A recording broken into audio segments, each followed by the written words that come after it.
Madam Web is unfortunately one of the worst superhero films I've ever seen in my life. I just have to say it because it's true. This is one of the worst superhero movies that I've seen in a long time. There is no possible way to make Madam Web a worse movie. It should be studied. How do you take so many beautiful, talented people in spider suits and combine them into something so completely devoid of entertainment? It would be hard to try to do that. Sony, we're gonna have to revoke your Spider-Man rights. This is ridiculous. Sony, I'm speechless in the worst way. How was this greenlit? This is not. Marvel has been trying to market Madam Web as a new type of superhero movie. And I must say, the transition has been atrocious.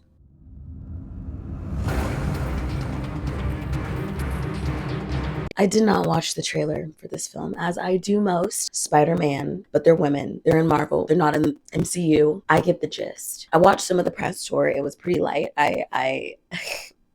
Like, how much did this change from start to finish? Like, from what you read and you signed on for Madam Web to what we see on screen? There were drastic changes. And I can't even tell you what they were.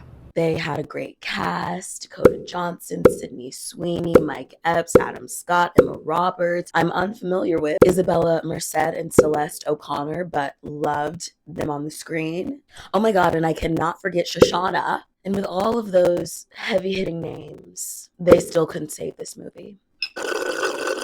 This movie is about Cassandra Webb, an NYC paramedic that starts showing signs of clairvoyance. She's forced to confront her past and also battle the future of these three girls possibly losing their lives because of this villain. Spoiler alert, I will be spoiling the shit out of this movie. In the beginning of the movie, we do get the backstory immediately of how she was born, her mother giving birth to her, how she could have gotten these powers, but she doesn't even realize she has these powers until 3 decades later. Cassie doesn't even really get the gist of her powers until about 50% into the movie. She is confused for a lot of the movie. The only reason she started showing signs of having the power of clairvoyance is because she kissed death.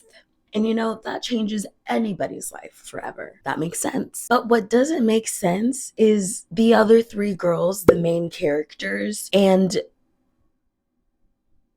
why they don't have any damn superpowers yet. The entire movie alluded to them having superpowers in the future. Cassie only has about 7% superpowers. The only way she was able to save these girls 2 out of the 3 times that she had to save them from the literal super villain that has actual powers was literally by running over the supervillain with a car. She did this twice. Who wrote that shit? And then another thing that I don't get, sorry, this is out of place. Why the hell was Cassie looking like Charles Xavier at the end of the movie? Who wrote that shit? Speaking of the villain, let's talk about the villain. Like, genuinely, if this isn't our first taste of AI in the entertainment industry, I don't know what it is. Because first of all, I swear, I kid you not, I typed into ChatGPT this prompt. These words that came up are literally words that I feel like he genuinely said that in the movie. And he sounded like a bot. He didn't even sound real. 7 times out of 10, their mouths did not match up with the words that we were hearing. The plot just didn't make sense, you guys. It didn't make sense. Somebody literally said, as me and my friend were leaving the theater, I've written better fan fiction than this. Somebody on Letterboxd said, this sounds like the first draft of a script and they just ran with it. Okay, let's talk about the ladies. Cassie, she made me chuckle some of the time. I like Dakota Johnson's dry humor. I feel like she really brought that to Cassie. It was fine. Julia did fine. I like the choice of her being like the goody two-shoes. I really haven't seen Sydney Sweeney in that role. Well, Handmaid's Tale. But, I mean, technically she was killed in the end, so...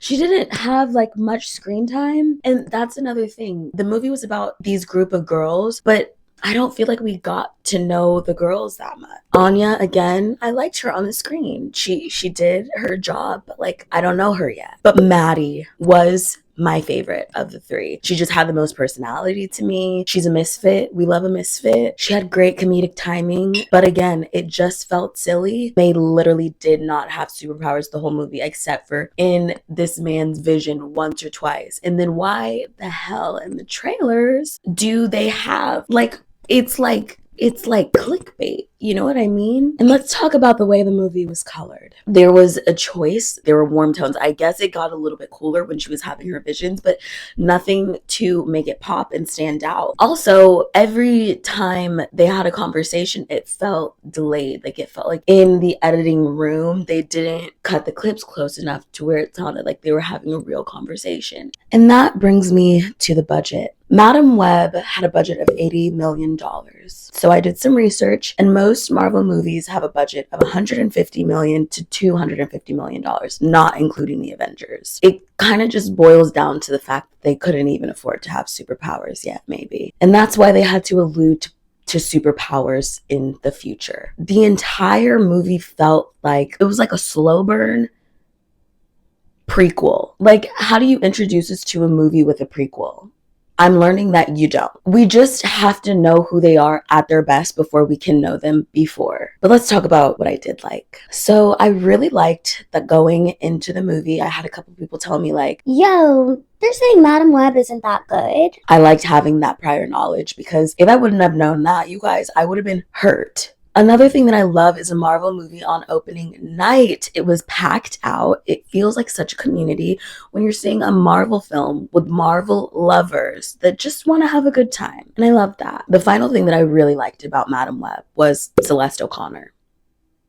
Let's talk about the ratings. I would rate this movie a 4 out of 10, and a majority of those 4 points comes from the fact that I really wanted to like this movie. I can wholeheartedly say this movie has much more franchise potential than the original film itself. It feels like they made this film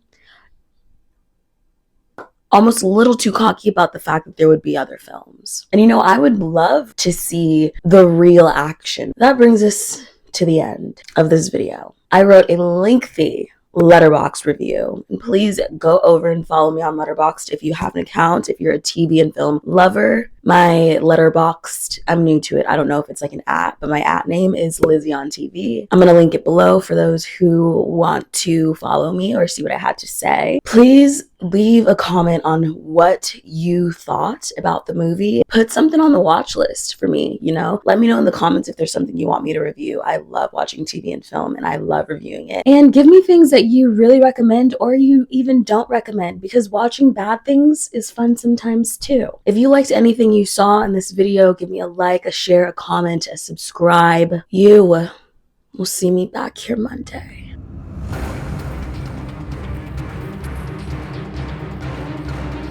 No, but why the hell were those spider people running on the trees like that?